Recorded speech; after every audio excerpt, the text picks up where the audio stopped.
Total 1,20,000 ಖರ್ಚು ಮಾಡಿದ್ದಾನೆ. ಬಂದರೆ ನಿಮ್ಗೆ ಇಲ್ಲಿ ಕಾಣಿಸ್ತಾ ಇದೆ ಎರಡು ದಪ್ಪ ಲೈಟ್ಗಳು. ಸೊ ಇದು ಬಂದು ಮುಂದೆ ಬರೋರು ಕಣ್ಣು ಕುಚ್ಚಕ್ಕೋಸ್ಕರನೇ ಕಾಸು ಕೊಟ್ಟು ಹಾಕ್ಸಿರುವಂಥ ಪ್ರಾಡಕ್ಟ್ ಇದು. ಏನೋ ಇದು ಕ್ರ್ಯಾಶ್ ಕಾರ್ಡು, ನಿನ್ನ ಗಾಡಿಗಿಂತ ಕ್ರ್ಯಾಶ್ ಕಾರ್ಡ್ ತೂಕನೇ ಜಾಸ್ತಿ ಇದ್ದಂಗೈತೆ. ನೋಡ್ತಾ ಇದ್ರೆ ದಪ್ಪ ಇದ್ರೆ ಸೌಂಡ್ ಜಾಸ್ತಿ ಮಾಡೋದು ಅಂತ ಹಾಕ್ಸಿದ್ಯಾ? ಸರಿ ಸೌಂಡ್ ಮಾಡೋತಾ ಹೋದ್ರೆ ಹೋಗ್ಲಿ. ಇದು ಯಾವುದೋ ಬ್ರ್ಯಾಂಡ್ ಅಂತ ಕೇಳಿದ್ಕ ಆಕ್ರೋಪೋವಿಕ್ ಅಂತ. ನಿಜ ಆಕ್ರೋಪೋವಿಕ್ ನೋಡಿದ್ರೆ ದೇವರನ್ನೇ ಬಂದ ನೋಡಿತಾನೆ. ಏನೋ ಒಳ್ಳೆ ಕುಷನಿಂಗ್ ಹಾಕ್ಬಿಟ್ಟವ್ರೆ, ಒಳ್ಳೆ ಬೆಡ್ರೂಮಲ್ಲಿ ಡಿಸೈನ್ ಮಾಡ್ದಂಗೆ ಐತಲ್ಲೋ ಪ್ಯಾಟ್ರನ್ ಎಲ್ಲ. ಏನು ಪುಟ್ರಂಗಣ್ಣ, ಯಾವುದೋ ಟಿವಿ ಮುಂದೆ ಯಾವುದೋ ಕ್ಯಾಮ್ರಾ ಎಲ್ಲ ಹಾಕ್ಸ್ಬಿಟ್ಟಿದ್ಯಾ? ಸೊ ಎಷ್ಟು ಬಿಸಿಲು ಗಾಳಿ ಮಳೆ ಆ ನೀರು ಮತ್ತೆ ತುಫಾನ್ ಗಿಫಾನ್ ಬಂದ್ರು ಕೂಡ ಏನೂ ಆಗಲ್ಲ ಅಂತ ಹೇಳ್ಬಿಟ್ಟು ಒಂದು ಗ್ಯಾರಂಟಿ ಕೊಟ್ಟಿದ್ದಾರೆ.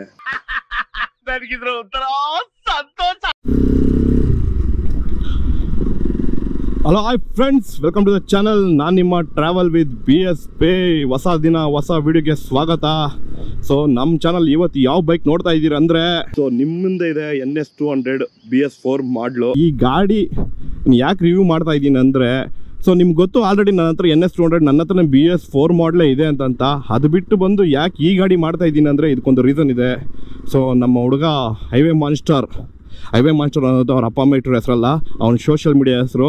ಸೊ ನಾರ್ಮಲಾಗಿ ಜನಕ್ಕೆ ಇವಾಗ ಅಪ್ಪ ಅಮ್ಮ ಇಕ್ಕಿರೋ ಹೆಸರು ಹೇಳಿದ್ರೆ ಗೊತ್ತಾಗಲ್ಲ, ಬಟ್ ಇನ್ಸ್ಟಾಗ್ರಾಮಲ್ಲಿ ಇಕ್ಕಿರೋ ಹೆಸರು ಹೇಳಿದ್ರೆ ಮಾತ್ರ ತುಂಬ ಜನಕ್ಕೆ ಈಸಿಯಾಗಿ ಗೊತ್ತಾಗುತ್ತೆ. ಸೊ ನಮ್ಮೊಂದು ಹೈವೇ ಮಾನ್ಸ್ಟರ್ ಏನಿದ್ದಾನೆ, ಆ್ಯಕ್ಚುಲಿ ಈ ಗಾಡಿ ಬಂದು 2018 ಮಾಡಲು.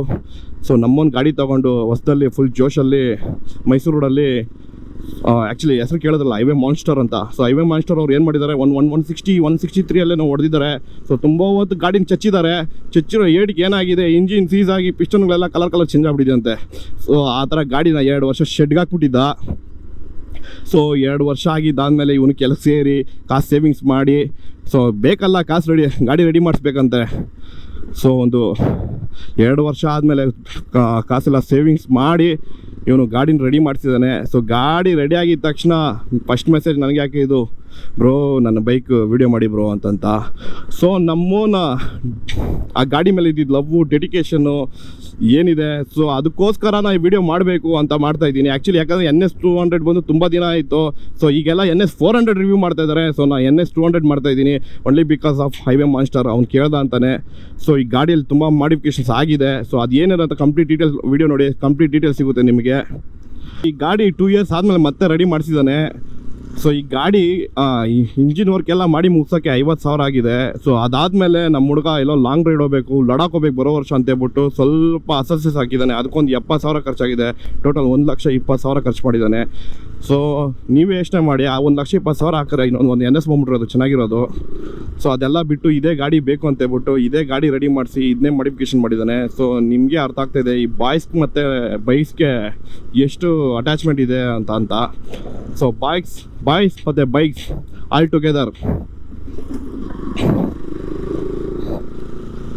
ಸೊ ನಾವು ಬೈಕ್ಸ್ ಮೇಲೆ ಖರ್ಚು ಮಾಡೋ ಕಾಸು ಎಲ್ಲೂ ಖರ್ಚು ಮಾಡಲ್ಲ. ಸೀರಿಯಸ್ಲಿ ನಾವು ಮನೆಗಳಿಗೆಲ್ಲ ಎಷ್ಟು ಬೈಸ್ಕೊತೀರಂದರೆ ದುಡ್ಡಿದ್ದ ಕಾಸೆಲ್ಲ ಈ ಗಾಡಿಗಳ ಮೇಲೆ ಇಡ್ತೀರಲ್ರೋ, ಫ್ಯೂಚರ್ ಬಗ್ಗೆ ಏನು ಅಂತ ರೀಸೆಂಟಾಗಿ ಕೂಡ ನಮ್ಮ ಅಮ್ಮ ನನಗೆ ಹೋಗಿದ್ರು. ಸೊ ಅವ್ರು ಬೈತಾರೆ, ನಾವು ಮಾಡೇ ಮಾಡ್ತೀರಿ, ಅದೇನು ಮಾಡೋಕ್ಕಾಗಲ್ಲ. ಸೊ ಅದನ್ನೆಲ್ಲ ಸೈಡ್ಗೆ ಇಡೋಣ. ಕಂಪ್ಲೀಟ್ ಮಾಡಿಫಿಕೇಷನ್ ಡೀಟೇಲ್ಸ್ ಇವಾಗ ನಿಮ್ಗೆ ಸಿಗುತ್ತೆ. ಫುಲ್ಲು ವಿಡಿಯೋ ಎಂಡ್ಗೆ ತನಕ ನೋಡಿ, ಸರಿನಾ? ಒಳ್ಳೆ ಇನ್ಫಾರ್ಮೇಷನ್ ಸಿಗುತ್ತೆ. ಸೊ ನಿಮ್ಮ ಮುಂದೆ ಇದೆ NS200 BS4 ಮಾಡಲು. ಸೊ ಆಲ್ರೆಡಿ ಇವಾಗ BS6 ಮತ್ತು BS7 ಎಲ್ಲ ಬಂದ್ಬಿಟ್ಟಿದೆ. ಸೊ ಒಂದು ಕಾಲದಲ್ಲಿ ಯೂತ್ ಹತ್ರ ಒಳ್ಳೆ ಕ್ರೇಜಿದ್ದಂಥ ಬೈಕ್ ಇದು. ಸೊ ಈ ಬೈಕ್ ಬಂದು ಡೈರೆಕ್ಟ್ KTM 200ಗೆ ಟಕ್ಕರ್ ಕೊಡುತ್ತೆ. ಒಳ್ಳೆ ಕಾಂಪಿಟೇಷನ್ ಗಾಡಿ ಇದು KTMಗೆ. ಸೊ ಈ ಗಾಡಿಯಲ್ಲಿ ಏನೇನು ಮಾಡಿಫಿಕೇಷನ್ ಆಗಿದೆ ಅನ್ನೋದು ಮಾತಾಡೋಕ್ಕಿಂತ ಮುಂದೆ, ಸೊ ಈ ಗಾಡಿಯಲ್ಲಿ ಬೇಸಿಕ್ ಟೆಕ್ನಿಕಲ್ ವರ್ಡ್ಸ್ ಏನಿದೆ ಅದ್ರ ಬಲ್ಲೇ ಒಂದು ಸ್ವಲ್ಪ ಸ್ಪೆಕ್ಸ್ ಬಗ್ಗೆ ಡಿಸ್ಕಸ್ ಮಾಡೋಣ. ಸೊ ಫುಲ್ ವಿಡಿಯೋ ನೋಡಿ, ನಿಮಗೆ ಕಂಪ್ಲೀಟ್ ಡೀಟೇಲ್ಸ್ ಸಿಗುತ್ತೆ. ಫ್ರಂಟಿಗೆ ಬಂದರೆ ನಿಮಗೆ 17 ಇಂಚ್ ರಿಮ್ ಸಿಗುತ್ತೆ, ಟ್ಯೂಬ್ಲೆಸ್ ಟೈರ್ ಬರುತ್ತೆ, ಟೆಲಿಸ್ಕೋಪಿಕ್ ಫೋರ್ಕ್ ಬರುತ್ತೆ ಫ್ರಂಟಲ್ಲಿ, ನಿಮಗೆ ಬ್ರೇಕ್ ಸಿಗುತ್ತೆ. ಸೊ ಲೈಟ್ಸ್ ಬಂದರೆ ನಿಮಗೆ LED ಲೈಟ್ ಸಿಗೋಲ್ಲ, ಸೊ ಆಲೋಜನ್ ಲೈಟ್ಸೇ ಸಿಗೋದು. ಸ್ಟಾಕಲ್ಲಿ ಬಂದು ಆ್ಯಕ್ಚುಲಿ ನಿಮಗೆ ಆಲೋಜನ್ ಇಂಡಿಕೇಟರ್ ಸಿಗೋದು, ಬಟ್ ಇವ್ರು ಬಂದು ಆಫ್ಟರ್ ಮಾರ್ಕೆಟ್ ಇಂಡಿಕೇಟರ್ಸ್ ಹಾಕಿದ್ದಾರೆ. ಸೊ ನೀವೇನು ನೋಡ್ತಾ ಇದ್ದೀರಿ ಹ್ಯಾಂಡಲ್ ಬಂದು, ಇದು ಬಂದು ಆ್ಯಕ್ಚುಲಿ ಸ್ಟಾಕ್ ಅಲ್ಲ, ಆಫ್ಟರ್ ಮಾರ್ಕೆಟು. ಸ್ಟಾಕ್ ಬಂದು ನಿಮಗೆ ಕ್ಲಿಪ್ ಆನ್ ಹ್ಯಾಂಡಲ್ ಬಾರ್ಸ್ ಬರುತ್ತೆ. ಸೊ ಎಲ್ಲ ಸಪ್ರೇಟ್ ಪೀಸ್ ಇರುತ್ತೆ. ಬಿದ್ದರೆ ಫುಲ್ ಹ್ಯಾಂಡಲ್ ಬಾರ್ ಚೇಂಜ್ ಮಾಡೋ ಅವಶ್ಯಕತೆಯೂ ಬರೋಲ್ಲ. ಒಂದು ಸಿಂಗಲ್ ಪೀಸ್ ಏನು ಬೆಂಡ್ ಆಗಿದೆ ಅದು ಮಾತ್ರ ಚೇಂಜ್ ಮಾಡ್ಕೊಬೋದು. ಸೊ ನೀವು ನೋಡ್ತಾ ಇದ್ರೆ ಓಲ್ಡ್ ಇನ್ಸ್ಟ್ರುಮೆಂಟ್ ಕ್ಲಸ್ಟರ್ ಇದು. ಟ್ಯಾಂಕ್ ಬಂದರೆ ನಿಮಗೆ 12 ಲೀಟರ್ಸ್ ಬರುತ್ತೆ ಕೆಪಾಸಿಟಿ. ರಿಸರ್ವ್ ಬಂದು 2 ಲೀಟರ್ಸು, ಅದು ಎಲ್ಲರಿಗೂ ಗೊತ್ತು ಕಾಮನ್ ಆಗಿ. ನಿಮ್ಮ ಮೈಲೇಜ್ ಬಂದು ಅರೌಂಡ್ ಒಂದು 40 ಕಿಲೋಮೀಟರ್ಸ್ ಗಂಟ ಕೊಟ್ಬಿಡುತ್ತೆ. ಸೊ ಇಂಜಿನ್ ವೈಸ್ ಬಂದರೆ ನಿಮಗೆ 200cc ಇಂಜಿನ್ ಸಿಗುತ್ತೆ, 24 bhp ಸಿಗುತ್ತೆ, 18 mm ಟಾರ್ಕ್ ಸಿಗುತ್ತೆ.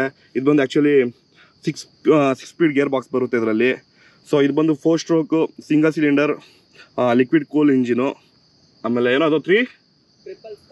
ಟ್ರಿಪಲ್ ಸ್ಪಾರ್ಕ್ ಬರುತ್ತೆ, ಸಿಂಗಲ್ ಸ್ಪಾರ್ಕ್ ಅಲ್ಲ ಟ್ರಿಪಲ್ ಸ್ಪಾರ್ಕ್ ಬರುತ್ತೆ ಇದರಲ್ಲಿ. ಸಸ್ಪೆನ್ಷನ್ ಬಂದರೆ ನಿಮಗೆ ಮೋನೋ ಶಾರ್ಕ್ ವಿತ್ ನೈಟ್ರಾಕ್ಸ್ ಅಂತ ಬರುತ್ತೆ. ಸೊ ಬ್ಯಾಕ್ ಸೈಡ್ 17 mm ರಿಮೆ ಬರುತ್ತೆ, ಟ್ಯೂಬ್ಲೆಸ್ ಟೈರು. ಸೀಟ್ ವಿಷಯಕ್ಕೆ ಬಂದರೆ ಇದು ಆ್ಯಕ್ಚುಲಿ 805 mm ಸೀಟ್ ಹೈಟ್ ಇದೆ. ಆ್ಯಕ್ಚುಲಿ ಹೇಳ್ಬೇಕಂದ್ರೆ ಇದು ಬಂದು ಸೀಟ್ ಅಲ್ಲ, ಒಳ್ಳೆ ಬಂಡೆಕಲ್ಲು. ಕೂತು ಒಂದು 2-3 ಕಿಲೋಮೀಟರ್ ಓಡಿಸಿದ್ರೆ ಸಾಕು, ಅಂಡೆಲ್ಲ ಗಟ್ಟಿ ಆಗ್ಬಿಡುತ್ತೆ. ಸೊ ಸೀಟ್ ಮಾತ್ರ ಒಂದು ಸ್ವಲ್ಪ ಇವರು ಬೇರೆ ಏನೋ ಮಾಡಬೇಕು. ಹೇಳ್ಬೇಕಂದ್ರೆ ಅಷ್ಟೊಂದೇನು ಕಂಫರ್ಟಬಲ್ ಇಲ್ಲ. ಸಿಟ್ಟಿಂಗ್ ಪೋಸ್ಚರ್ ಚೆನ್ನಾಗಿದೆ. ನಿಮಗೆ ಗ್ರೌಂಡ್ ಕ್ಲಿಯರೆನ್ಸ್ ಬಂದು 168 mm ಬರುತ್ತೆ. ಸೊ ಒಂದು ಸ್ವಲ್ಪ ಕಮ್ಮಿನೇ ಆಯಿತು ಆ್ಯಕ್ಚುಲಿ ಹೇಳ್ಬೇಕಂದ್ರೆ. ನನ್ನ ಹತ್ರ ಆ್ಯಕ್ಚುಲಿ ನೀವು ನೋಡಿದರೆ NS 200 ಇದೆ. ಸೊ ತುಂಬ ಕಡೆ ಟಚ್ ಆಗ್ತಾ ಇರುತ್ತೆ ಸ್ಪೀಡ್ ಬ್ರೇಕರ್ಗಳೆಲ್ಲ. ಇನ್ನು ಸ್ವಲ್ಪ ಹಿಡಿದ್ರೆ ಚೆನ್ನಾಗಿರೋದು ಅನಿಸುತ್ತೆ. ಸೊ ಇದು ಬೇಸಿಕ್ ಇನ್ಫಾರ್ಮೇಷನ್ ಏನೇನಿದೆ ನನಗೆ ಗೊತ್ತಿರೋ ಅಟ್ ಪ್ರೆಸೆಂಟ್ ಫ್ಲ್ಯಾಶ್ ಆಗಿದ್ದಲ್ಲ ನಿಮಗೆ ಕೊಟ್ಟಿದ್ದೀನಿ. ಸೊ ಈಗ ಅಟ್ ಪ್ರೆಸೆಂಟ್ BS7 ಇದೆ. ಸೊ BS7ಅಲ್ಲಿ ಸ್ವಲ್ಪ ಕಿತಾಪತಿ ಮಾಡಿ ಸ್ವಲ್ಪ ವೈಟ್ ರಿಡ್ಯೂಸು ಮತ್ತು ಏನೇನೋ ಕಿತಾಪತಿ ಮಾಡಿ ಕಾಸ್ಟ್ ಕಟ್ಟಿಂಗ್ ಎಲ್ಲ ಮಾಡಿ ಸ್ವಲ್ಪ ಮಾಡಿಫಿಕೇಷನ್ ಮಾಡಿ ಬಿಟ್ಟಿದ್ದಾರೆ. ಮಾಡಿಫಿಕೇಷನ್ ಅನ್ನೋಕ್ಕಾಗಲ್ಲ, ಸ್ವಲ್ಪ ಚೇಂಜಸ್ಸು. ಸೊ ಅದರಲ್ಲಿ ನಿಮ್ಗೆ ಏನು ಸಿಗುತ್ತೆ ಅಂದರೆ LED ಲೈಟ್ ಸಿಗುತ್ತೆ, ನಿಮ್ಗೆ LED ಲೈಟ್ ಸಿಗುತ್ತೆ, LED ಇಂಡಿಕೇಟರ್ ಸಿಗುತ್ತೆ, USD ಫೋಕ್ ಸಿಗುತ್ತೆ ಫ್ರಂಟಲ್ಲಿ ನಿಮಗೆ. ಅದಾದಮೇಲೆ ಬೈಬ್ರೆ ಬದಲು ಅದ್ಯಾವುದೋ ಬೇರೆ ಬ್ರೇಕ್ ಪ್ಯಾಡ್ ಸಿಗುತ್ತೆ. ಅದ್ಯಾವುದೋ ಗಿಮ್ನಿನೋ ಅಂತ ಇದೆ, ಏನೋ ಅದು ಬ್ರೇಕ್ ಪ್ಯಾಡ್ ಹೆಸರು. ಸೊ ಬೈಬ್ರೆ ಬದಲು ಬೇರೆ ಬ್ರೇಕ್ ಪ್ಯಾಡ್ಸ್ ಕೊಟ್ಟಿದ್ದಾರೆ, ನೇಮ್ ಗೊತ್ತಿಲ್ಲ, ಸಾರಿ. ಇನ್ಸ್ಟ್ರೂಮೆಂಟಲ್ ಕ್ಲಸ್ಟರ್ ಚೇಂಜ್ ಆಗಿದೆ. ಅದರಲ್ಲಿ ನಿಮ್ಗೆ ಆ್ಯಕ್ಚುಲಿ ಬ್ಲೂಟೂತ್ ಕನೆಕ್ಟಿವಿಟಿ ಸಿಗುತ್ತೆ. ಬೇರೆ ಮಾಡಿಫಿಕೇಷನ್ ಏನು ಅಷ್ಟೊಂದು ಮೇಜರಾಗಿ ಏನು ಚೇಂಜಸ್ ಆಗಿಲ್ಲ. ಬಟ್ ಗಾಡಿಯನ್ನು ಇದು ಅದೇ ಥರ ಇದೆ, ಅದೇ ಪವರ್ಸ್ ಅದೇ ಇದು ಫಿಗರ್ಸ್ ಎಲ್ಲ ಸೇಮ್ ಇದೆ. ಸ್ವಲ್ಪ ಅಲ್ಲೆಲ್ಲ ಟಚಪ್ ಮಾಡಿದ್ದಾರೆ ಅಷ್ಟೇ ಸ್ಟಿಕರಿಂಗಲ್ಲಿ. ಸೊ ಇಷ್ಟೊತ್ತು ಮಾತಾಡಿದ್ದು ಸ್ಟಾಕ್ ಬಗ್ಗೆ. ಸೊ ಇದರಲ್ಲಿ ಬೇಜನ್ ಮಾಡಿಫಿಕೇಷನ್ ಆಗಿದೆ, ತುಂಬ ಆಫ್ಟರ್ ಮಾರ್ಕೆಟ್ ಐಟಮ್ಸ್ ಎಲ್ಲ ಇನ್ಸ್ಟಾಲ್ ಆಗಿದೆ ಇದರಲ್ಲಿ. ಸೊ ಏನೇನು ಇನ್ಸ್ಟಾಲ್ ಮಾಡಿದ್ದೀರಿ ಅಂತ ಕಂಪ್ಲೀಟ್ ಡೀಟೇಲ್ಸ್ ಕೊಡ್ತೀನಿ, ಫುಲ್ ವಿಡಿಯೋ ನೋಡಿ. ಫ್ರಂಟಿಂದ ಸ್ಟಾರ್ಟ್ ಮಾಡೋಣ. ನಿಮಗೆ ಈ ಇಂಡಿಕೇಟರ್ಸ್ ಏನಿದೆ ಇದು ಬಂದು ಒರಿಜಿನಲ್ RS ಇಂಡಿಕೇಟರ್ಸು, ಒರಿಜಿನಲ್ಲು ಸರಿನಾ. ಆಫ್ಟರ್ ಮಾರ್ಕೆಟಲ್ಲ RS 200 ಬರುತ್ತಲ್ಲ. ಸೊ ಪಲ್ಸರ್ ಇಂಜಿನಲ್ಲಿ ಇನ್ನೊಂದು RS ಬಂದಿದೆ. ಸೊ ಆ ಗಾಡಿದು ಇಂಡಿಕೇಟರ್ಸ್ ಇದು. ಸೊ ಸ್ಟಾಕ್ ಬೈಕಲ್ಲಿ ನಂಬರ್ ಪ್ಲೇಟ್ ಬಂದು ನಿಮ್ಗೆ ಇಲ್ಲಿ ಬರುತ್ತೆ. ಸೊ ನಮ್ಮವರು ಹೊಸ ಒಂದು ಕ್ಲ್ಯಾಂಪ್ ಹಾಕಿ ಸೊ ಮುಂದೆ ತಂದಿದ್ದಾರೆ. ಸೊ ಅದು ಯಾಕೆ ಇಲ್ಲಿ ಮುಂದೆ ತಂದಿದ್ದಾರೆ ಅಂತ ಹೇಳ್ಬಿಟ್ಟು ಸ್ವಲ್ಪ ಹೊತ್ತು ಹೇಳ್ತೀನಿ. ಏನಕ್ಕೋ ಇಷ್ಟು ಲೈಟ್ ಹಾಕ್ಸಿದ್ಯಾ? ರಾತ್ರಿ ಹೊತ್ತು ಜನ ಕಣ್ಬಿಟ್ಕೊಂಡು ಓಡಾಡಬಾರ್ದು ಅಂತನಾ? ಟ್ರಕ್ ಅವ್ರಿಗಂತ ಹಾಕ್ಸಿರೋದು. ಟ್ರಕ್ ಅವ್ರು ಕಣ್ ಕುಚ್ಚಬೇಕು ಅಂತ. ಒನ್ ವೇನಲ್ಲಿ ಹೈ ಬೀಮ್ ಹಾಕೊಂಡೆ ಹೋಗ್ತಾ ಇದ್ದಾಗ ಹಾಕೋದು ಅವಾಗ ಅವ್ರ ಮುಂದೆಗಡೆ ಬಂದರೆ ನಿಮ್ಗೆ ಇಲ್ಲಿ ಕಾಣಿಸ್ತಾ ಇದೆ 2 ದಪ್ಪ ಲೈಟ್ಗಳು. ಸೊ ಇದು ಬಂದು ಮುಂದೆ ಬರೋರು ಕಣ್ಣು ಕುಚ್ಚಕ್ಕೋಸ್ಕರನೇ ಕಾಸು ಕೊಟ್ಟು ಹಾಕ್ಸಿರುವಂಥ ಪ್ರಾಡಕ್ಟ್ ಇದು. ಆ್ಯಕ್ಚುಲಿ ಹೇಳ್ಬೇಕಂದ್ರೆ ಸ್ಟಾಕಲ್ಲಿ LED ಲೈಟ್ಸ್ ಎಲ್ಲ ಬಂದ್ಬಿಡುತ್ತೆ ನಿಮಗೆ. ಬಟ್ ನಮಗೇನಾಗುತ್ತೆ, ಸ್ಟಾಕಲ್ಲಿ ಬರೋ LED ಲೈಟ್ಸ್ ಬಂದು ತುಂಬ ಪವರ್ ಇರಲ್ಲ, ತುಂಬ ಕಷ್ಟ ಆಗುತ್ತೆ. ಸೊ ಅದರಿಂದ ಆಫ್ಟರ್ ಮಾರ್ಕೆಟ್ ಲೈಟ್ಸ್ ಹಾಕ್ಕೊಂತೀರಿ. ಸೊ ನಾವು ಲೈಟ್ಸ್ ಹಾಕಿರೋ ಅಂತ ಹೇಳ್ಬಿಟ್ಟು ಎಲ್ಲಂದ್ರಲ್ಲೆಲ್ಲ ಲೈಟ್ ಹಾಕೊಂಡು ಹೋಗಲ್ಲ ನಾವು, ಯಾಕಂದರೆ ನಾವು ಟ್ರಾವೆಲ್ ಮಾಡೋರು ನಮ್ಗೆ ಗೊತ್ತು ಸೊ ಎಷ್ಟು ರಿಸ್ಕ್ ಇರುತ್ತೆ ಏನು ಅಂತ. ಸೊ ನಮಗೆಲ್ಲ ಅವಶ್ಯಕತೆ ಇರುತ್ತೋ ಅಲ್ಲಿ ಮಾತ್ರ ಈ ಲೈಟ್ಸ್ ನಾವು ಯೂಸ್ ಮಾಡ್ತೀರಿ. ಸೊ ನೀವು ನೋಡ್ತಾ ಇದ್ದೀರಿ HG ಬ್ರ್ಯಾಂಡ್ದು 60 ವಾಟ್ಸ್ ಲೈಟ್ಸ್ ಬರುತ್ತೆ ಎರಡೂ. ಇದು ಬಂದು ಸ್ಪ್ರೆಡ್ಡು, ಅದು ಬಂದು ಸ್ಪಾಟು. ನಿಮ್ಗೆ ಇದರಲ್ಲಿ ಎರಡರಲ್ಲೂ ನಿಮ್ಗೆ ಯೆಲ್ಲೋ ಲೈಟ್ಸ್ ಮತ್ತು ವೈಟ್ ಲೈಟ್ಸ್ ಬರುತ್ತೆ. ಸೊ ಎಲ್ಲಿ ಬೇಕು ಅಲ್ಲಿ ಮಾತ್ರ ಯೂಸ್ ಮಾಡ್ತೀವಿ ನಾವು, ಎಲ್ಲಂದ್ರಲ್ಲೆಲ್ಲ ಯೂಸ್ ಮಾಡಲ್ಲ. ಏನೋ ಇದು ಕ್ರ್ಯಾಶ್ ಕಾರ್ಡು, ನಿನ್ನ ಗಾಡಿಗಿಂತ ಕ್ರ್ಯಾಶ್ ಕಾರ್ಡ್ ತೂಕನೇ ಜಾಸ್ತಿ ಇದ್ದಂಗೈತೆ ನೋಡ್ತಾ ಇದ್ರೆ. ಗಾಡಿಯಲ್ಲಿ ಮೈನ್ ನಾವು ಫಸ್ಟ್ ಮಾಡೋ ಮಾಡಿಫಿಕೇಷನ್ ಬಂದು ಕ್ರ್ಯಾಶ್ ಗಾರ್ಡೇ. ಸೊ ಕ್ರ್ಯಾಶ್ ಗಾರ್ಡ್ ಅನ್ನೋದು ಬಂದು ತುಂಬ ಇಂಪಾರ್ಟೆಂಟ್ ಗಾಡಿಯಲ್ಲಿ. ಸೊ ಗಾಡಿ ಇಂಜಿನ್ನು ಕಾಪಾಡುತ್ತೆ, ನಮ್ಮ ಕಾಲುಗಳನ್ನು ಕಾಪಾಡುತ್ತೆ. ಸೊ ತುಂಬ ರೋಲ್ ಪ್ಲೇ ಆಗುತ್ತೆ ಈ ಕ್ರ್ಯಾಶ್ ಗಾರ್ಡ್ ಅನ್ನೋದು ಇದು ಬಂದು AGP ಬ್ರ್ಯಾಂಡ್ದು ಒಳ್ಳೆ ಕ್ವಾಲಿಟಿ ಇದೆ. ಓನರ್ ಅವರೇ ಪರ್ಟಿಕ್ಯುಲರ್ ಆಗಿ ಮೆನ್ಷನ್ ಮಾಡಿ ಹೇಳಿದ್ರು. ಸೊ ಗಾರ್ಡ್ ಬಂದು ಕ್ವಾಲಿಟಿ ಚೆನ್ನಾಗಿದೆ ಅಂತ. ಸೊ ನೀವು ನೋಡ್ತಾ ಇದ್ದೀರಲ್ಲ, ಈ ಕ್ರ್ಯಾಶ್ ಗಾರ್ಡಲ್ಲಿ ಇದು ಒಂದು ಒಳ್ಳೆ ಇಂಪಾರ್ಟೆಂಟ್, ತುಂಬ ಹೆಲ್ಪ್ಫುಲ್ ಆಗೋಂಥ ಒಂದು ವಿಷಯ ಇದೆ. ಅದು ಏನಂದರೆ ಅಕಸ್ಮಾತ್ ಇನ್ ಕೇಸ್ ಕ್ರ್ಯಾಶ್ ಗಾರ್ಡ್ ಬಿದ್ದರೆ ಫಸ್ಟ್ ಡ್ಯಾಮೇಜ್ ಆಗೋದು ಬಂದು ಇದೆ. ಸೊ ಇನ್ ಕೇಸ್ ಇದೇನು ಡ್ಯಾಮೇಜ್ ಆಯಿತು ಅಂದರೆ ತಲೆ ಕೆಡಿಸ್ಕೊಳ್ಳೋದೇನು ಬೇಡ. ಸೊ ಇದನ್ನು ರಿಮೂವ್ ಮಾಡಿ ಹೊಸದು ರಿಪ್ಲೇಸ್ ಮಾಡ್ಕೊಬೋದು. ಅರೌಂಡ್ ಒಂದು 300 to 400 ರುಪೀಸ್ ಏನೋ ಬರುತ್ತೆ ಅಷ್ಟೇ ಇದು. ಸೊ ಇದು ತುಂಬ ಯೂಸ್ಫುಲ್ ಅನಿಸ್ತು ನನಗಂತೂ. ಕ್ರ್ಯಾಶ್ ಗಾರ್ಡಲ್ಲಿ ಈ ಗಾಡಿ ಹೇಗೆ ಕಾಣಿಸಿದೆ ಅಂತ ಕಮೆಂಟ್ ಬಾಕ್ಸಲ್ಲಿ ತಿಳಿಸಿ. ಸೊ ನೆಕ್ಸ್ಟ್ ಬಂದರೆ ನಕಲ್ ಗಾರ್ಡ್ಸು. ಸೊ ನಕಲ್ ಗಾರ್ಡ್ಸ್ ಅನ್ನೋದು ತುಂಬ ಯೂಸ್ ಆಗುತ್ತೆ. ಸೊ ಕ್ರ್ಯಾಶ್ ಆದ ಟೈಮಲ್ಲೆಲ್ಲ ನಮ್ಮ ನಕಲ್ಸ್ ನಮ್ದೇನಿದೆ ನೀನೆಲ್ಲ ಕಾಪಾಡುತ್ತೆ. ಸೊ ಇದು ಬಂದು ಬ್ರ್ಯಾಂಡ್ ನೇಮಿಂಗ್ ಇಲ್ಲ, ಇದು ಯಾವುದೋ ಸಸ್ತಾ ಮಾಲು.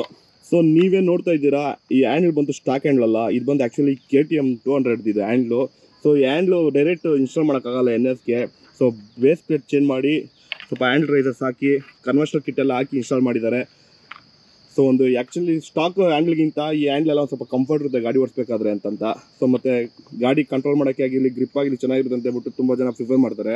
ನೀವು ನೋಡ್ತಾ ಇದ್ದೀರಲ್ಲ, ಇದು ಬಂದು ಆಫ್ಟರ್ ಮಾರ್ಕೆಟ್ ಲೈಟ್ಸ್ ಸ್ವಿಚ್ಚು. ಸ್ಟಾಕಲ್ಲಾದರೆ ಈ ಸ್ವಿಚ್ ಎಲ್ಲ ನೀವು ಇನ್ಸ್ಟಾಲ್ ಮಾಡಬೇಕಂದ್ರೆ ಕಷ್ಟ ಆಗುತ್ತೆ. ಸೊ ಅದಕ್ಕೋಸ್ಕರ ಇನ್ನೊಂದು ಹ್ಯಾಂಡ್ಲ್ ಚೇಂಜ್ ಮಾಡ್ತಾರೆ. ಇದೊಂದು ಪರ್ಪಸ್ ಹ್ಯಾಂಡ್ಲ್ ಚೇಂಜ್ ಮಾಡೋದ್ರಿಂದ. ಸೊ ಈ ಬೈಕಲ್ಲಿ ಫ್ಲ್ಯಾಶ್ ಎಕ್ಸ್ ಇನ್ಸ್ಟಾಲ್ ಮಾಡಿದ್ದಾರೆ. ಸೊ ಫ್ಲ್ಯಾಶಿಕ್ಸ್ ಏನು ಯೂಸ್ ಯಾವ ಥರ ಇನ್ಸ್ಟಾಲ್ ಮಾಡೋದೆಲ್ಲ ಅದು ಬೇಕಾದ್ರೆ ನಾನು ಸಪ್ರೇಟ್ ವೀಡಿಯೋ ಮಾಡ್ತೀನಿ. ಸೊ ಇದು ಆ್ಯಕ್ಚುಲಿ ಏನಂದರೆ ಈ NS ಬಂದು ನಿಮಗೆ ಪಾರ್ಕ್ ಅದೇ ಈ 4 ಲೈಟು ಹೋಗ್ತಾ ಇರಬೇಕು, ಅದರ್ ಲೈಟ್ಸ್ ಹಾಕೊಂಡು ಹೋಗ್ತಾ ಇರ್ತಾರೆ ಗೊತ್ತಾ, ಸುಮ್ಮನೆ ಸಂಬಂಧ ಇಲ್ಲದ್ರೆ ಹಾಕೊಂಡು ಹೋಗ್ತಾ ಇರ್ತಾರಲ್ಲ. ಸೊ ಆ ಥರ ಆಪ್ಷನ್ ಇಲ್ಲ. ಸೊ ಆ ಥರ ಆಪ್ಷನ್ಗೋಸ್ಕರ ಈ ಫ್ಲ್ಯಾಶಿಕ್ಸ್ ಹಾಕ್ಸ್ತಾರೆ. ಮತ್ತು ಇದರಲ್ಲಿ ಒಂದು 60 ಮಾಡ್ಸ್ ಇರುತ್ತೆ. ಸೊ ಇಂಡಿಕೇಟ್ರು, ಬ್ರೇಕ್ಸ್ ಎಲ್ಲ ಇಂಟಿಗ್ರೇಟೆಡ್ ಆಗಿರುತ್ತೆ. ಸೊ ಅದು ಫುಲ್ಲು ಲ್ಯಾಗ್ ಮಾಡೋದು ಬೇಡ, ನಿಮ್ಗೆ ಸಪ್ರೇಟ್ ವೀಡಿಯೋ ಮಾಡ್ತೀನಿ. ಸೊ ನಿಮಗೆ ಒಳಗೆ ಒಂದು ಬ್ಲೂ ಕಲರ್ ಕಾಣಿಸ್ತಾ ಇದೆಯಲ್ಲ, ಅದು ಬಂದು ವೈರಿಂಗ್ ಹಾರ್ನೆಸ್ಸು. ಸೊ ನೀವು ನೋಡಿದ್ರಲ್ಲ ಆಫ್ಟರ್ ಮಾರ್ಕೆಟ್ ಲೈಟ್ಸು, ಆ ಸ್ವಿಚ್ ಎಲ್ಲ ಬರುತ್ತಲ್ಲ, ಅದು ಕಂಟ್ರೋಲ್ ಮಾಡೋಕ್ಕೆ ಸಪ್ರೇಟ್ ಹಾಕ್ಸ್ಕೊಬೇಕದು. ಇಲ್ಲಿ ನೋಡ್ತಾ ಇದ್ದೀರಾ ಎಕ್ಸಾಸ್ಟು. ಏನೋ ಇದು ಇಷ್ಟಪ್ಪ ಇದು ಎಕ್ಸಾಸ್ಟು, ದಪ್ಪ ಇದ್ರೆ ಸೌಂಡ್ ಜಾಸ್ತಿ ಮಾಡೋದಂತ ಹಾಕ್ಸಿದ್ಯಾ, ಇಲ್ಲ ಸಣ್ಣ ಇದ್ರೆ ಕಮ್ಮಿ ಬರುತ್ತಂತಾನ? ಸರಿ ಸೌಂಡ್ ಮಾಡುತ್ತಾ ಹೋದ್ರೆ ಹೋಗ್ಲಿ, ಇದು ಮಾಡುತ್ತಾ? ಎಲ್ಲ ಆನ್ ಮಾಡು. ಎಕ್ಸಾಸ್ಟ್ ಸೌಂಡ್ ಕೇಳಿದ್ದು ರೈಸ್ ಮಾಡೋ.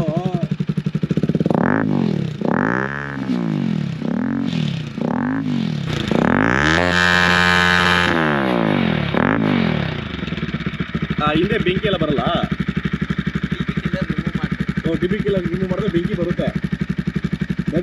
ಬಾಬಿಕಿ ಎಲ್ಲ ಮಾಡ್ಕೊಬೋದು ಇಲ್ಲೇನೆ. ಸರಿನಾ? ಆಫ್ ಮಾಡಿ ಸ್ವಲ್ಪ. ಜನ ನಮ್ಮದೇ ರೋಡಲ್ಲಿ ಓಡಾಡಬೇಕು, ಅದೇನಿದೆ ಸಸ್ತಾ ಮಾಲ್ಗಳೆಲ್ಲ ಹಾಕ್ಕೊಂಡು ಹಿಂಸೆ ಮಾಡ್ತೀರಾ. ಸೊ ಆ್ಯಕ್ಚುಲಿ ಇದು ಬಂದು ಯಾವುದೋ ಬ್ರ್ಯಾಂಡ್ ಅಂತ ಕೇಳಿದ್ಕ ಆಕ್ರೋಪೋವಿಕ್ ಅಂತ. ನಿಜ ಆಕ್ರೋಪೋವಿಕ್ ನೋಡಿದ್ರೆ ದೇವರನ್ನೇ ಬಂದು ನಾನು ಹೊಡಿತಾನೆ. ಸೊ ಅವ್ನು ಹೇಳಿದ ಪ್ರಕಾರ ಹೇಳ್ತೀನಿ, ಇದು ಬಂದು ಆಕ್ರೋಪೋವಿಕು ಸಸ್ತಾ ಮಾಲು. ಆ್ಯಕ್ಚುಲಿ ಇದರಲ್ಲಿ ಇನ್ನೊಂದು ಎಕ್ಸಾಸ್ಟ್ ಬರುತ್ತೆ, ತುಂಬ ಚಿಕ್ಕದಾಗಿ ಬರುತ್ತೆ, ಅದೆಲ್ಲ 1,500 ರೂಪಾಯಿ ಸಿಕ್ಬಿಡುತ್ತೆ. ಸೊ ಇದರಲ್ಲಿ ಕಾರ್ಬನ್ ಫೈಬರ್ ಡಿಸೈನ್ ಇರೋದ್ರಿಂದ ನಿಮಗೆ 5,000 ರೂಪಾಯಿ ಎಕ್ಸಾಸ್ಟ್ ಇದು. ಸೊ ರೋಡಲ್ಲಿ ಹೋಗ್ಬೇಕಾದ್ರೆ ಜನಗಳು ಇರಿಟೇಟ್ ಮಾಡ್ಕೊಂಡು ಹೋಗ್ಬೇಕಂತಾನೆ ಹಾಕ್ದಂಗೆ ಐತೆ. ಫಸ್ಟ್ ಆಫ್ ಆಲ್ ನನಗೆ ಈ ಸಿಂಗಲ್ ಸಿಲಿಂಡರ್ ಇಂಜಿನ್ಗೆ ಎಕ್ಸಾಸ್ಟ್ ಏನು ಹಾಕ್ತಾರೆ ಅಂತಲೇ ಗೊತ್ತಾಗ್ತಾ ಇಲ್ಲ ಗುರು. ಏನು ಹಾಕ್ತಾರೆ ಎಕ್ಸಾಸ್ಟ್? ಮಜಿಕ್ಕೆ. ಸೊ ನಮ್ಮವನು ಟಾಪ್ ಬಾಕ್ಸ್ ಹಾಕ್ಬೇಕಂತ ಬಿಟ್ಟು ಟಾಪ್ ರ್ಯಾಕ್ ಒಂದು ಇನ್ಸ್ಟಾಲ್ ಮಾಡ್ತಿದ್ದಾನೆ. ಆ್ಯಕ್ಚುಲಿ ಸೈಡ್ ಸ್ಯಾಡಲ್ ರ್ಯಾಕು ಇದೆ, ಬಟ್ ಅದನ್ನ ಬಿಚ್ಚು ಮನೇಲಿ ಇಟ್ಟಿದ್ದಾನೆ. ಸೊ ಇವಾಗ ಯೂಸ್ ಮಾಡ್ತಾ ಇಲ್ಲ ಅಂತ ಹೇಳ್ಬಿಟ್ಟು. ಸೊ ಈಗೇನು ಟಾಪ್ ಬಾಕ್ಸ್ ಹಾಕೊಂಡು ಏನು ಯೂಸ್ ಮಾಡ್ತಾ ಇದೆ ಅಂತ ನಾನು ಇನ್ನೇನು ಮನೇಲಿ ಹಾಲು ತಗೊಬಾ ಅಂತಾರೆ, ಗೋಧಿ ಹಿಟ್ಟು ತಗೊಬಾ ಅಂತಾರೆ, ತರಕಾರಿ ತಗೊಬಾ ಅಂತಾರೆ. ಸೊ ಗೊತ್ತಲ್ಲ, ನಮ್ಮ ಹುಡುಗರು ರೈಡ್ ಹೋಗೋದಕ್ಕಿಂತ ಮನೇಲಿ ಈ ಥರ ಪ್ರಾಡಕ್ಟ್ಸ್ ತರೋಕ್ಕೆ ಯೂಸ್ ಮಾಡೋದು. ಸೊ ಆ್ಯಕ್ಚುಲಿ ಹೇಳ್ಬೇಕಂದ್ರೆ ಇವಾಗ ಅದು ಪ್ರೆಸೆಂಟ್ ಓಪನ್ ಮಾಡಿದ್ರೆ ಒಳಗೆ ಏನೋ ಒಂದು ಪ್ರಾಡಕ್ಟ್ ಸಿಗುತ್ತೆ ನಿಮಗೆ. ಇದೆಯಾ ಏನೋ ಒಳಗೇನಿಕ್ಕಿಲ್ಲ. ಸುಮ್ಮನೆ ಇವಾಗ ನಾನು ಮೋಟೋಲಾಗ್ ಗಾಡಿ ರಿವ್ಯೂ ಮಾಡ್ತೀನಿ ಅಂತ ಹೇಳ್ಬಿಟ್ಟು ಚೈನ್ ಲೂಬ್ ಅವೆಲ್ಲ ತಗೊಂಡಿದ್ದೆ. ಮೊನ್ನೆ ಓಪನ್ ಮಾಡಿದಾಗ ಚಿಪ್ಸ್ ಪ್ಯಾಕೆಟ್ ಇತ್ತು, ಮುರ್ಕಿತ್ತು, ಚಕ್ಲಿ ಇತ್ತು. ಅದೇನು ಕಿಕ್ಕಿದ್ನೋ ನನಗೆ ಗೊತ್ತಿಲ್ಲ. ಕತೆ ಹೊಡ್ದು ಸಾಕು, ಬ್ರ್ಯಾಂಡ್ ಯಾವ್ದು ಹೇಳೋ ಅಂತ ಅನ್ಕೊಂಡ್ಬಿಟ್ರೆ ಹೇಳ್ತೀನಿ. ಸೊ ಇದು ಬಂದು ಮೋಟೋ ಕೇರ್ ಅಂತೆ. ಮೋಟೋ ಕೇರ್ದಿದು ಪ್ರಾಡಕ್ಟು. ಸೊ ಕೀ ಕೂಡ ಓಪನ್ ಮಾಡಿ ನೋಡೋಣ ಒಳಗೆ ಹೆಂಗಿದೆ ಎಲ್ಲ ಏನು ಅಂತಂತ. ಸೊ ಹಿಂಗಂದರೆ ಅನ್ಲಾಕು ಫಸ್ಟ್ ಯಾವುದೋ ಬಟನ್ ಇರುತ್ತೆ ಕೆಳಗೆ, ಹಿಂಗೆ ಪ್ರೆಸ್ ಮಾಡಿ ಹಿಂಗೆ ಎಳೆದು ಹಿಂಗೆ ಎತ್ತಬೇಕು. ಆಮೇಲೆ ಹಿಂಗೆ ತೆಗೆದು ಹಿಂಗೆ ಓಪನ್ ಮಾಡಬೇಕು. ಸೊ ನೋಡಿ ನಾನು ಹೇಳಿಲ್ಲ, ಆಲ್ರೆಡಿ ಸ್ಪೆಕ್ಸ್ ಹಾಕವನೆ, ಇವನಿಗೇನು ಈ ಸ್ಪೆಕ್ಸು ಗೊತ್ತಾಗ್ತಾ ಇಲ್ಲ. ಸೊ ಇದು ಬಂದು ರೈನ್ ಪ್ಯಾಂಟು, ಚೈನ್ ಲೂಬು, ಮತ್ತು ವೇಸ್ಟು. ನಿಂಗೆ ಕನ್ನಡ ಓಡ್ಸೋಕೆ ಹೆಲ್ಮೆಟ್ ಕನ್ನಡ ಓಡ್ಸೋಕೆ, ಸೀಟ್ ಕಿಟ್ ಓಡ್ಸೋಕ್ಕಂತೆ. ಏನೋ ಒಳ್ಳೆ ಕುಷನಿಂಗ್ ಹಾಕ್ಬಿಟ್ಟವ್ರೆ, ಒಳ್ಳೆ ಬೆಡ್ರೂಮಲ್ಲಿ ಡಿಸೈನ್ ಮಾಡ್ದಂಗೆ ಐತಲ್ಲ ಪ್ಯಾಟ್ರನ್ ಎಲ್ಲ. ವಾಟರ್ ಪ್ರೂಫ್ ಒಳಗೆ. ಸೊ ಒಳಗೆ ನೀರು ಬರೋದಿಲ್ಲ. ಸೊ ನೀರು ಬಟ್ಟರೆ ಒಳಗೆ ಹಾಕಿದ್ರೆ ನೀರು ಆಚೆ ಬರಲ್ಲ. ಎಕ್ಸ್ಟ್ರಾ ಬೀಡಿಂಗ್ ಕೊಟ್ಟಿರೋದ್ರಿಂದ ಮಳೆ ನೀರು ಬರೋದಿಲ್ಲ, ರಬ್ಬರ್ ಸೀಲಿಂಗ್ ಇರುತ್ತೆ. ಸೊ ಟಾಪ್ ಬಾಕ್ಸ್ ತುಂಬ ಯೂಸ್ ಆಗುತ್ತೆ. ಸಿಟಿಯಲ್ಲೆಲ್ಲ ಹೆಲ್ಮೆಟ್ ಇಕ್ಕೋಬೋದು. ಏನಾರ ಪ್ರಾಡಕ್ಟ್ಸ್ ಇತ್ತು ಅಂದರೆ ಎಲೆಕ್ಟ್ರಾನಿಕ್ ಗ್ಯಾಜೆಟ್ಸು ಮಳೆ ಬೀಳೋ ಟೈಮಲ್ಲಿ ಆರಾಮಾಗಿ ಇಟ್ಬಿಟ್ಟೋಬೋದು. ಅದಕ್ಕೋಸ್ಕರ ಮಗು 12,000 ರೂಪಾಯಿ ಖರ್ಚು ಮಾಡಿ ಹಾಕ್ತಿದ್ದೀನಿ ಅಂತ ಹೇಳ್ಬಿಟ್ಟು ಹಾಕ್ತಾನೆ. ಈಗ ಬಿಚ್ಚೇ ಇಲ್ಲ, ಹಾಕೊಂಡು ಓಡಾಡ್ತಾನೆ ಇದ್ದಾನೆ. ಬಟ್ ಇನ್ನೊಂದು ಏನಂದರೆ ಟಾಪ್ ಬಾಕ್ಸ್ ಹಾಕೋದ್ರಿಂದ ನಿಮಗೆ ಓಡಿಸ್ಬೇಕಾದಾಗ ಏರೋಡೈನಮಿಕ್ಸ್ ಅಷ್ಟು ಕರೆಕ್ಟಾಗಿ ವರ್ಕ್ ಆಗಲ್ಲ. ಸ್ವಲ್ಪ ಅಲ್ಲೂ ಇಲ್ಲಿ ಎಳೆಯೋ ಥರ ಅನಿಸ್ತಾ ಇರುತ್ತೆ. ನನಗೆ ಅನ್ಸಿದ ಪ್ರಕಾರ ಹಂಗೆ ಅನಿಸಿದೆ. ಸೊ ನಿಮ್ಗೇನು ಅನಿಸುತ್ತೆ ನನಗೆ ಗೊತ್ತಿಲ್ಲ, ಅನ್ಸಿದ್ದು ನೀವು ಕಮೆಂಟಲ್ಲಿ ಹೇಳಿ. ನಾನು ತುಂಬ ಸತಿ ಹೇಳಿದ್ದೀನಿ ತೆಗೆದು ಮನೇಲಿ ಇಡೋ ಅಂತಂತ. ಹಾಕ್ಸಿದ್ರು ಜನ ನೋಡಲಿ ಅಂತಲೇ ಹಾಕೊಂಡು ಆಡ್ತಾವನೆ. ಅದು ಏನು ಶೋಕಿನೋ ಏನೋ ಗೊತ್ತಿಲ್ಲ ಜನಕ್ಕೆ. ಏನು ಪುಟ್ರಂಗಣ್ಣ, ಯಾವುದೋ TV ಮುಂದೆ ಯಾವುದೋ ಕ್ಯಾಮ್ರಾ ಎಲ್ಲ ಹಾಕ್ಸ್ಬಿಟ್ಟಿದ್ಯಾ? ಕಾರಲ್ಲಿ ನೋಡಿದ್ದೀನಿ ಅಷ್ಟೇ, ಇವೆಲ್ಲ ಡ್ಯಾಶ್ ಕ್ಯಾಮ್ರಾ ಅಂತ ಹೇಳ್ತಾ ಇದ್ರು. ಗಾಡಿಯಲ್ಲಿ ಏನು ಹಾಕ್ಸಿದ್ಯಾ? ಯಾವುದು ಸೇಫ್ಟಿ ನಿನಗ, ಇಲ್ಲ ಅಂದರೆ ಮುಂದೆ ಬಂದವ್ರಗ? ಹಂಗಲ್ಲ, ಯಾರ ಬಂದು ಗುದ್ಬಿಟ್ರೆ ಏನೋ ಹಾಕ್ಬಿಟ್ರೆ ಸೊ ನಮ್ಮ ಹತ್ರ ಒಂದು ಪ್ರೂಫ್ ಇರಲಿ ಅಂತ ತಾನೇ ಹಾಕ್ಸಿರೋದು. ನೀನು ಏನಕ್ಕೆ ಹಾಕ್ಸಿದ್ಯಾ ಪರ್ಪಸ್ಸೇ ಗೊತ್ತಿಲ್ಲ. ಸೇಫ್ಟಿ ಅಂತೀಯ, ಸೇಫ್ಟಿನ ಆ್ಯಕ್ಚುಲಿ ಹೇಳ್ಬೇಕಂದ್ರೆ ಅದು ನೀನು. ಬಟ್ ಏನಂದರೆ ಸುಮ್ಮನೆ ಯಾವುದೋ ಫಾಲ್ಸ್ ಕೇಸ್ ನಮ್ಮ ಮೇಲೆ ಫೈಲ್ ಮಾಡೋ ಬದಲು ನಮ್ಮ ಹತ್ರ ಒಂದು ಪ್ರೂಫ್ ಇರುತ್ತೆ. ಸರ್ ನಮ್ದೆಲ್ಲ ತಪ್ಪು ಸರ್, ಆನಂದ್ ಮನೆ ಬಂದು ಗುದ್ಬಿಟ್ಟ ಅಂತ ಹೇಳೋಕ್ಕೋಸ್ಕರ. ಸೊ ನಿಮಗೆ ಫ್ರಂಟಲ್ಲಿ ಒಂದು ಕ್ಯಾಮ್ರಾ ಕಾಣಿಸ್ತಾ ಇದೆ. ಸೊ ಹಂಗೇ ಬಂದರೆ ಹಿಂದೆಗಡೆ ಇದೆಯೋ ಉದ್ರೋಗೋಯ್ತು. ಇದೆ. ಸೊ ಇಲ್ಲೊಂದು ಕ್ಯಾಮ್ರಾ ಕಾಣಿಸ್ತಾ ಇದೆಯಾ? ಇಲ್ಲೊಂದು ಕ್ಯಾಮ್ರಾ ಒಂದಿದೆ ನೋಡಿ. ಸೊ ಈ 2 ಕ್ಯಾಮ್ರಾ ಅಲ್ಲಿ ಬರೋದು ಈ ಡಿಸ್ಪ್ಲೇ ಆಗುತ್ತೆ. ಸೊ ಬಂದು ಆನ್ ಮಾಡ್ಬೋದು ಸ್ವಲ್ಪ. ಸೊ ನೀವೇನು ನೋಡಿದ್ರಲ್ಲ ಫ್ರಂಟು ಮತ್ತು ಬ್ಯಾಕಲ್ಲಿರೋ ಕ್ಯಾಮ್ರಾ ಅದು ಬಂದು ಇಲ್ಲಿ ಲೈವ್ ಟೆಲಿಕಾಸ್ಟ್ ಆಗುತ್ತೆ. ಸೊ ಇದು ನೀವೇನು ನೋಡ್ತೀವಿ ಇಲ್ಲಿ ಬಂದು ಫ್ರಂಟ್ ಕ್ಯಾಮ್ರಾ, ಇದು ಬಂದು ಬ್ಯಾಕ್ ಕ್ಯಾಮ್ರಾ. ನೀವು ಬೇಕಾದ್ರೆ ಚೇಂಜ್ ಮಾಡ್ಕೊಬೋದು. ಈಗ ಸ್ಲೈಡ್ ಮಾಡಿದ್ರೆ ಒಂದೊಂದು ಚೇಂಜ್ ಆಗ್ತಾ ಇರುತ್ತೆ ನೋಡಿ. ಇದು ಬಂದು ಫ್ರಂಟು, ಇದು ಬಂದು ಇಲ್ಲ ಆ್ಯಕ್ಚುಲಿ ಇದು ಬಂದು ಫ್ರಂಟು, ಕನ್ಫ್ಯೂಸ್ ಆಗೋಯ್ತು ಗುರು. ಇದು ಬಂದು ಬ್ಯಾಕು. ಸೊ ಅದ್ರ ಜೊತೆ ನಿಮಗೆ ಹೋಮ್ಗೆ ಹೋದರೆ ಸೊ ನಿಮಗೆ ಆಂಡ್ರಾಯ್ಡ್ ಆಟೋ ಸಿಗುತ್ತೆ.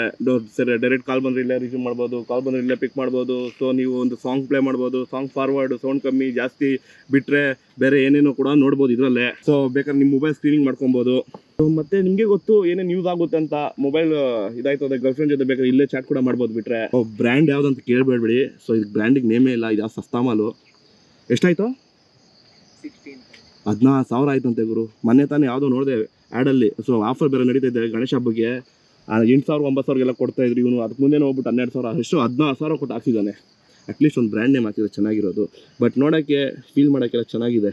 ಸೊ ನೀವು ಈ ಥರ ಏನಾರ ಪ್ರಾಡಕ್ಟ್ಸ್ ಹಾಕಿದ್ರೆ ನಿಮ್ಮ ಬೈಕಲ್ಲಿ ಸೊ ಹಾಕ್ಸಿದ್ದೀನಿ ಅಂತ ಕಮೆಂಟ್ ಮಾಡಿ. ಟೈಪ್ ಮಾಡೋಕ್ಕಾಗಲ್ಲ. ಸೊ ನೀವು ನೋಡ್ತಾ ಇದ್ರೆ ಗೂಗಲ್ ಮ್ಯಾಪ್ ಕಾಣಿಸುತ್ತೆ. ಸೊ ಸಾಂಗ್ ಇಲ್ಲೇ ಕಾಣಿಸುತ್ತೆ ನೋಡಿ. ವಾಟ್ಸಪ್ ಇಲ್ಲೇ ಇದೆ. ಸೊ ಕಾಂಟ್ಯಾಕ್ಟ್ ಇಲ್ಲೇ ಇದೆ. ಮತ್ತು ಏನೋ ಯೂಟ್ಯೂಬ್ ಏನದು ಯೂಟ್ಯೂಬ್ ಮ್ಯೂಸಿಕ್ ಇದೆ.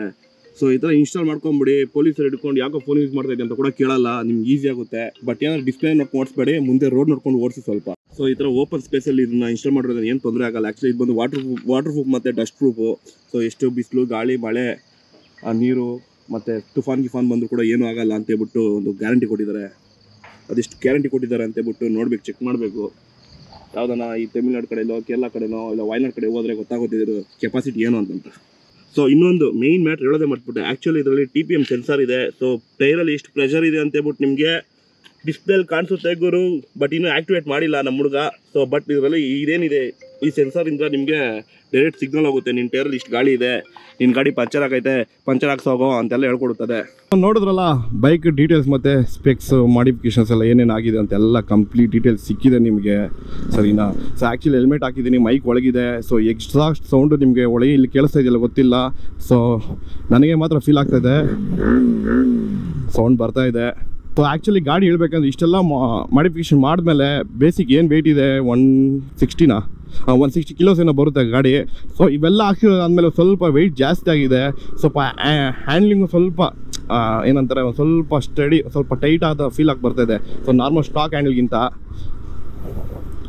ಮತ್ತು ಇದೇನು ಡಿಸ್ಪ್ಲೇ ನೋಡ್ತಾ ಇದ್ದೀರಲ್ಲ, ಆ್ಯಕ್ಚುಲಿ ಈ ಡಿಸ್ಪ್ಲೇ ಬಂದು ಮೊಬೈಲಿಂದ ಬ್ಲೂಟೂತ್ ಕನೆಕ್ಟ್ ಆಗಿದ್ರೇ ನಿಮಗೆ ಗೂಗಲ್ ಮ್ಯಾಪ್ಸು ಅವೆಲ್ಲ ಆಟೋ ಆಂಡ್ರಾಯ್ಡ್ ಆಟೋ ಎಲ್ಲ ಕನೆಕ್ಟ್ ಆಗಿರುತ್ತೆ. ಸೊ ನಿಮ್ಗೆ ಮೊಬೈಲ್ ಕನೆಕ್ಟ್ ಆಗಿಲ್ಲ ಅಂದರೆ ಯೂಸ್ ಇಲ್ಲ, ಜಸ್ಟ್ ಒಂದು ಶೋ ಪೀಸ್ ಅಷ್ಟೇ. ಸೊ ಮೊಬೈಲ್ ಕನೆಕ್ಟ್ ಮಾಡ್ಕೊಂಡ್ರೆ ನಿಮಗೆಲ್ಲ ವರ್ಕ್ ಆಗುತ್ತೆ. ಸೊ ಬೇಸಿಕ್ ಮಾಡಿಫಿಕೇಷನ್ಸ್ ಏನೇನು ಬೇಕೋ ಅದೆಲ್ಲ ಮಾಡಿದ್ದಾನೆ. ಸೊ ಔಟರ್ ಲುಕ್ಕಲ್ಲಿ ಏನೇನು ಮಾಡಿಫಿಕೇಷನ್ ಬೇಕು ಅದು ಮಾತ್ರ ಮಾಡಿದ್ದಾನೆ. ಸೊ ಪರ್ಫಾರ್ಮೆನ್ಸ್ ವೈಸ್ ಏನು ಮಾಡಿಲ್ಲ ಅವನು. ಸೊ ನೆಕ್ಸ್ಟ್ ಇನ್ನೊಂದು 2 ದಿನ ಹೋದರೆ ಅದಕ್ಕೂ ಮಾಡ್ತಾನೆ. ಸೊ ಆಲ್ರೆಡಿ 1,20,000 ಬಿದ್ದಿದೆ ಬ್ಲೇಡು ಸರಿಯಾಗಿ.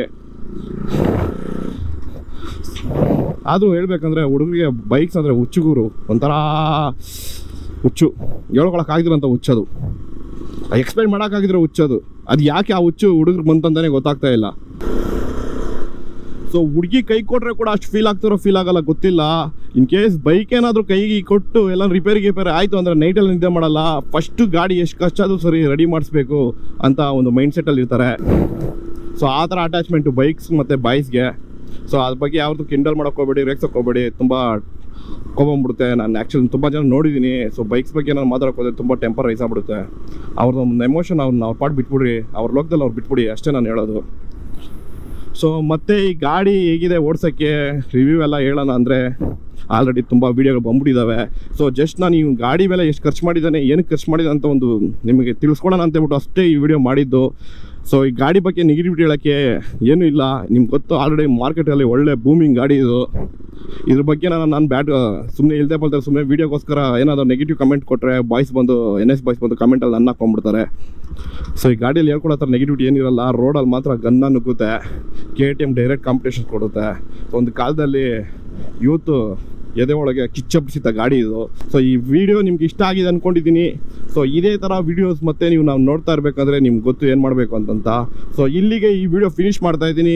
ಇದೇ ಥರ ಮತ್ತೆ ಇಂಟ್ರೆಸ್ಟಿಂಗ್ ವೀಡಿಯೋಸ್ ಜೊತೆ ಬರ್ತಾ ಇರ್ತೀನಿ. ಸೊ ಅಲ್ಲಿ ಗಂಟ ವೆಯ್ಟ್ ಮಾಡಿ. ಈಗ ನಾನೊಂದು ಬ್ರೇಕ್ ತೊಗೊತೀನಿ ನಿಮ್ಮಿಂದ. ಈ ವಿಡಿಯೋಲ್ಲಿ ಮಾತಾಡ್ಕೊಂಡು ಬಂದ್ಬಿಟ್ಟಿದ್ದೀನಿ ಗುರು. ಎಲ್ಲಿ ಬಂದೆ, ಯಾವ ಏರಿಯಲ್ಲಿ ಇದ್ದೀನಿ ಅಂದರೆ ಗೊತ್ತಾಗ್ತಿಲ್ಲ, ಯಾವ ರೋಡಲ್ಲಿ. ಮಿಸ್ ಆಗ್ಬಿಟ್ಟಿದ್ದೀನಿ. ಏನು ಮಾಡೋದು ಗುರು ಗೊತ್ತಾಗ್ತಾ ಇಲ್ಲ. ಯಾವುದೋ ದೊಡ್ಡ ಏರಿಯಾ ಇದು, ಯಾವುದೋ ಸೂರ್ಯ ಸಿಟಿ ಇಷ್ಟಪ್ಪ ಐತೆ ಗುರು ಇದು.